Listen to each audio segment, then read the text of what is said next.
Good morning from Southern Ontario, December 20th. Haven't had my morning tea yet, so if I'm a bit bleary, forgive me, but I want to get through this. The similarities between Venezuela and Canada.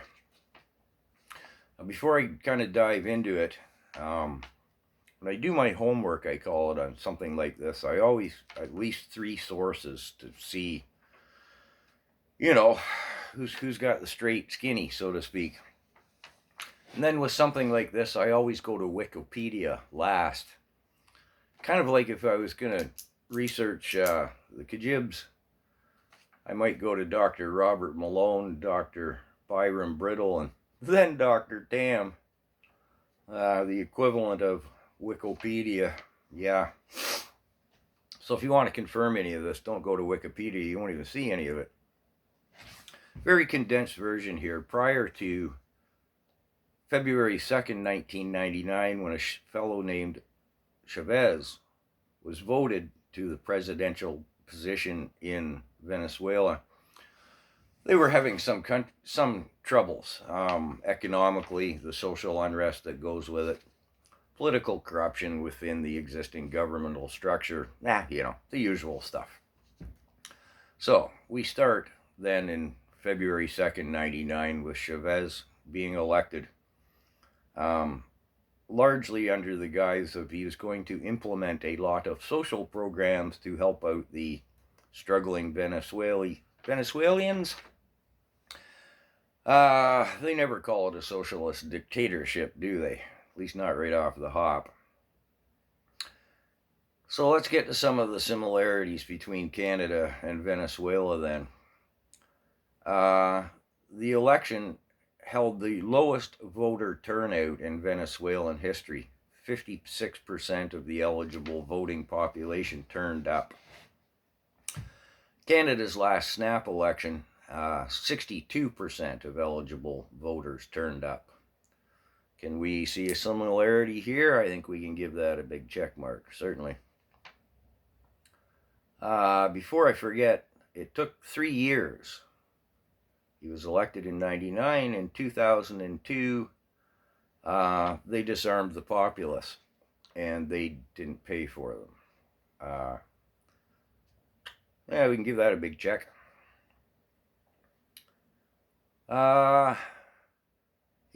Chavez, then the government of, first removed funding to the opposition parties,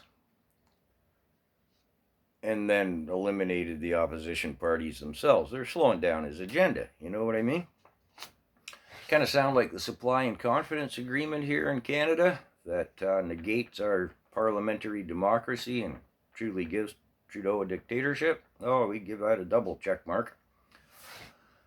Capital flight from the country more than doubled when Chavez and his socialist programs attained power.